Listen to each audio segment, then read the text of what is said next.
Pre-order SPA, map baru Pantai Omaha, PPSH 41 versi Finlandia berada di tangan Axis, lalu 2 event sekaligus dengan hadiah paling bagus tank mutan, dan apakah ada alasan dibalik tergesa-gesanya event ini dikeluarkan? Tanpa memberi rehat sejenak ini, saya Blow Jager, langsung aja saya bahas.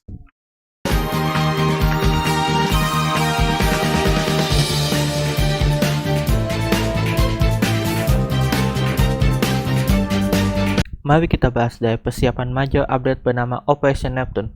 Update beritanya berkala, tidak langsung jadi saya harus menunggu dulu. Dan sekarang sudah memasuki testing update, jadi saya rasa inilah saatnya menjelaskan. Mari mulai dari filter prajurit, yaitu menambah fitur kategori lebih lengkap. Jika sebelumnya pemain hanya bisa memilih kategori kelas saja, sekarang lebih detail. Pemain bisa memfilter tentara berdasarkan beberapa kategori sekaligus, seperti apakah tentara tersebut cocok untuk squad yang dipilih, battle rating atau BF pelengkapan digunakan tentara tersebut, level saat ini, dan level maksimum lalu status medal, yaitu tentara dari battle pass dan event, call sign yang dimiliki, dan tier prajuritnya. Update ini bertujuan mengurangi waktu yang dihabiskan di menu dan mempercepat proses menyiapkan pasukan sebelum masuk pertempuran. Fitur yang bagus untuk pemain sepuh yang memiliki banyak prajurit cadangan. Lanjut, peningkatan animasi. Sekilas memang terlihat seperti perubahan kecil, tapi efeknya akan terasa hampir setiap kali kalian bermain. Seperti animasi sprint untuk senjata jarak dekat maupun senjata api. Gerakan karakter saat berlari kini terlihat lebih natural dan memiliki transisi yang lebih halus dibandingkan sebelumnya. Lalu menggunakan kapak juga bisa cepat, layaknya menggunakan pedang atau katana. Selain itu, beberapa senjata populer juga mendapatkan animasi reload baru, termasuk Walther PP, Walther PPK, Mauser C96, MP43 Strip 1, STG44, beserta variannya hingga STG45M. Tidak hanya itu, animasi saat menggunakan detonator TNT juga diperbarui, sehingga terlihat lebih realistis ketika pemain menyiapkan dan meledakkan bahan peledak. Walaupun tidak mempengaruhi statis senjata atau balance pemain, update seperti ini penting karena meningkatkan kualitas visual dan membuat setiap aksi terasa lebih memuaskan. Dan komunitas merespon cukup positif meskipun ini terlambat sekitar 5 tahun, tapi lebih baik telat daripada tidak sama sekali, bukan? Lanjut, pre-order SPA. Enlisted baru saja membuka pre-order untuk paket Thunder in the Sky. Dan kali ini kita akhirnya mendapatkan kendaraan anti pesawat yang sudah lama diminta komunitas. Tapi pertanyaannya sekarang, apakah kendaraan ini akan menjadi penyimbang melawan pesawat atau justru terlalu kuat untuk battle ratingnya? Karena kalian lihat, ini battle rating 3, di mana ada Sing untuk US, kendaraan anti pesawat berbasis Sherman M4A1 versi Kanada. Ini yang dipersenjatain 4 meriam otomatis 20 mm pulse stand. Lalu ada Cougar Blitz untuk Jerman dengan basis Panzer 4 yang dirancang sebagai anti pesawat dan bisa berputar 360 derajat. Belum lagi 2 meriam otomatis 30 mm MK103 Strip 38. Tidak hanya bisa mematahkan pesawat sampai jadi debu, tapi bisa menghancurkan tank juga jika tipe yang digunakan seperti HVAP Strip T. Tank ringan dan medium bisa dihancurkan dengan mudah, bahkan tank berat jika dengan bidikan yang tepat, apalagi hanya sekedar prajurit. Karena itu perdebatan di komunitas karena banyak pemain menganggap Cougar Blitz terlalu kuat untuk BF tersebut. Pendapat saya melihat update pre-order saya kira bakal sekitar BF4 atau 5. Tapi untuk BF3 memang ini terlalu OP, atau kasarnya pay to win. Terutama Cougar Blitz yang bisa segala role. Jadi, kalau kalian mempunyai uang lebih, saya sarankan untuk beli atau menunggu diskon 50% karena ini sangat sepadan. Belum lagi jika beli pre-order dapat potret, dekorasi, nama, dan 600 gold. Sekarang kita bahas map baru yaitu Pantai Omaha. Untuk memperingati pendaratan D-Day pada Perang Dunia Kedua, Enlisted merilis map baru Omaha sebagai medan tempur pantai baru setelah selama ini hanya Normandy saja. Berbeda dengan map Normandy lama yang terkenal dengan tebing curam dan posisi bertahan yang sangat kuat, Pantai Omaha akan menawarkan medan yang lebih datar dan lebih terbuka, yang memungkinkan akan memberikan lebih banyak ruang bagi tank. untuk beroperasi, sementara parit dan bangunan baru bisa menciptakan jalur flanking yang lebih banyak bagi infanteri. Dan ya, setelah melihat isinya banyak bangunan copy paste saja. Karena pengembang juga bilang ini bukan replika langsung dari lokasi bersejarah tersebut, melainkan interpretasi yang dirancang khusus untuk gameplay Enlisted. Jadi jangan heran jika melihat hal-hal bangunan atau semacamnya sama. Lanjut, senjata dan kendaraan baru. Dimulai dari tank Su-122 BR-3 Soviet menggunakan sasis T-34 dan membawa Howitzer 122 mm dengan dua tipe peluru HE dan HIT-nya yang sangat berbahaya bagi infanteri maupun kendaraan lapis baja. Lalu Nashorn BR-4 Jerman dengan meriam 88 mm tipe Pak-43. Tidak ada tank manapun yang tidak bisa ditembus. Meskipun punya baja tipis dan atap terbuka, Nashorn masih punya dua MG-34 untuk melindungi diri dari infanteri. Lalu pesawat F-7F-1 Tiger Cat BR-5 US. Pesawat tempur bermesin ganda ini dipersenjatai dengan 4 meriam M320 mm di bagian hidung dan 4 senapan Browning M2 12,7 mm di pangkal sayap, dan dilengkapi dengan dua bom AN-M64A1 500 LB. Akan jadi saingan berat Ki-83. Ada, US benar-benar dimanja dengan pesawat-pesawat kuatnya ya. Untuk Suomi KP-31 SJR BR-5 Jerman. SJR di sini adalah singkatan dari kata Finlandia Sujaru atau rem laras. Jadi ini adalah versi Suomi KP-31 yang sudah dilengkapi perangkat pengurang hentakan dari ujung laras, sehingga berbeda dari model standar yang digunakan sebelumnya, seperti Squad Premium Jaeger. Dan ini berarti membuat MP-717R menjadi semakin langka, karena Suomi KP-31 SJR yang akan di-tech-3. Sementara itu Jepang menerima senjata anti-tank baru yaitu tipe 490 mm E3 yang dapat membantu lebih baik dalam menghadapi kendaraan lapis baja musuh pada BR-3. Lanjut, peningkatan besar efek visual dan kehancuran kendaraan. Sekarang ketika amunisi tank meledak, turret bisa benar-benar terlempar ke udara atau yang biasa disebut turret pop. Yang lebih menarik, turret yang terlempar tersebut bahkan bisa menimpa dan membunuh tentara yang berada di bawahnya. Pecahan kendaraan yang terbang juga meninggalkan jejak asap. Sementara api yang muncul setelah ledakan dapat menyebar ke rumput di sekitarnya dan memberikan damage.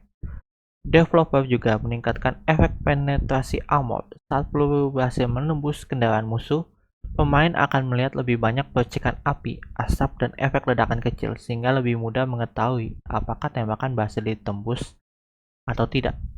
Selain itu, peluru senjata ringan kini memiliki efek recoil yang lebih jelas saat memantul dari lapisan baja kendaraan.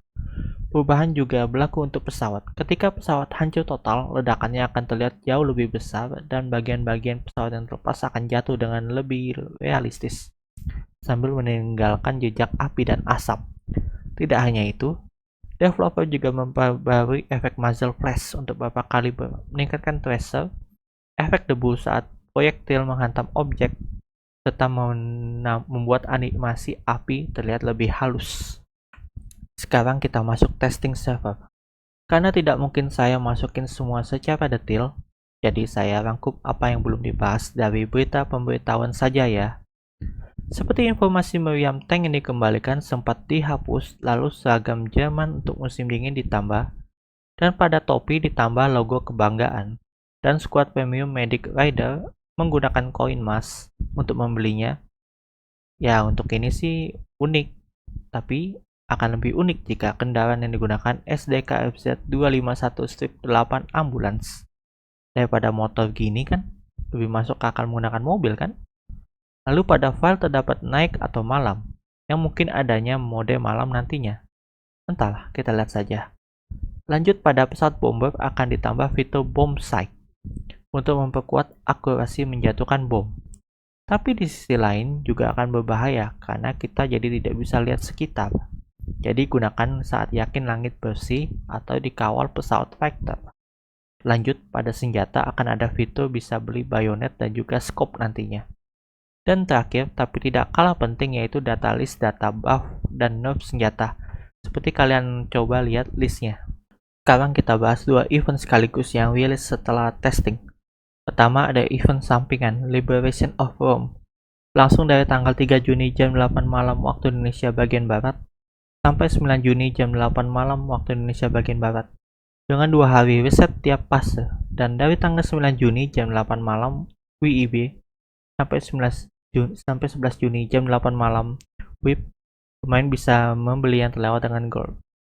Hadiah event adalah 2 tank dengan pelindung tambahan, yaitu untuk tank Italia 75-32 M41 dan M41 Sherman. Untuk Italia tidak terlalu buruk, tapi untuk US ini sangat bagus dan terlihat keren, layaknya Panzer 4H punya Jerman.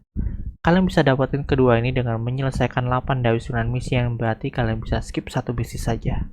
Lanjut, event bulanan Reinforcement Reserved D-Day, langsung dari 4 Juni jam 8 malam waktu Indonesia bagian Barat sampai 4 Juli jam 8 malam waktu Indonesia bagian Barat, dengan 2 hari reset tiap fase, dan dari 4 Juli jam 8 malam waktu Indonesia bagian Barat sampai 11 Juli jam 8 malam, pemain bisa membeli yang terlewat dengan gold. Sekarang kita bedah isi hadiahnya. Mulai dari senjata dulu, Curtiss P13 US dan MKB-42M Jerman. Untuk Curtiss P13, senjata ini berasal dari Battle Pass musim ke-6 tahun 2025 lalu. Lalu video penjelasannya ada di card di atas ya. Dan ya, ini sepadan jika kalian tidak sempat membeli Battle Pass saat itu. Lalu untuk MKB-42M, ini senjata berasal dari event lalu, dan ini sangat sepadan untuk dipakai. Lanjut, kamuflase jaring tambahan pada tank Churchill, terlihat layaknya tank modern, walaupun ini tank jarang ada yang gunakan. Lalu 2 kendaraan SDKFZ 221 SPZ B41 Jerman dan M6A2E1 US. Untuk SDKFZ 221 ini layaknya Puma, namun tanpa atap dan MG untuk pelindungan. Dan di BF1 terakhir, tank M6A2E1 yang dijuluki mutan, mungkin karena bentuk yang terlihat campur aduk, badan panjang dan tinggi, walaupun begitu memiliki baja tebal dan baja miring di depan. Belum lagi jika melihat kaliber yang digunakan, 105 mm tipe T5E1 dengan kaliber sebesar itu setara dengan Hori, Jepang. Oleh karena itu banyak pemain komunitas menganggap ini hadiah paling menarik dari event kali ini. Sekarang kita bahas alasan dibaliknya event yang di Rush ini. Tapi disclaimer dulu, karena ini hanya pendapat dan pandangan saya saja. Jadi ini bukan fakta mutlak yang ditunjukkan untuk memprovokasi atau memfitnah suatu nama, oke? Sekarang alasan karena event ini tergesa-gesa dan tanpa memberikan waktu rehat sejenak. Bahkan event sebelumnya yaitu ISU 152 yang secara teknis belum selesai full, tapi sudah rilis event sampingan. Bahkan event bulanan rilis di awal bulan ini yang bertepatan hanya 1 hari setelah rilis event sampingan, yang membuat banyak pemain bilang tumben secepat ini. Itu dikarenakan game saingan game ini akhirnya muncul bernama Brace Rain, project game gratis bertema Perang Dunia Kedua dari YouTuber sejarah bernama Yarn Hoop. Akan memulai demonya pada tanggal 6 ini. Dan salah satu mapnya juga tentang D-Day, yaitu Pointer the Hawk. Untuk pembahasan game Brace Rain ini akan saya jelaskan di video baru, jadi nantikan ya. Lanjut, jika kita hubungkan kemungkinan pihak Gaijin tidak ingin pemain Enlisted yang saat ini sedang masuk tahap rehat setelah event bulanannya, lari dan mencoba game baru itu. Lalu kebetulan, jika map baru dengan tema D-Day yang sama dijadwalkan sama juga. Lalu event yang muncul sebelum major update rilis tidak seperti biasanya yang mana event baru rilis setelah major update. Itu dia penjelasan persiapan major update Operation Neptune dari fitur, animasi visual seperti efek, senjata, kendaraan, dan sebagainya. Gimana? Apakah major update mendatang akan membuat game ini semakin bagus atau tidak menurut kalian? Lalu untuk 2 event yang muncul, apakah membuat kalian tertarik mendapatkan semua hadiahnya? Dan apakah pendapat saya soal tergesa-gesanya Gaijin merilis event-eventnya ada kaitannya dengan game baru atau hanya sebuah kebetulan? Menurut kalian gimana? Dan subscribe dan nyalakan lonceng ya, karena masih akan ada berita video terbaru dan kejutan baru lagi. Terima kasih udah nyempetin waktu nonton. Saya Blow Jagger dan kayak biasa jika ada yang kurang atau mau ditambahkan, kalian bisa tulis di komentar, kita bisa berdiskusi lebih dalam lagi. Terima kasih dan sampai jumpa di video berikutnya.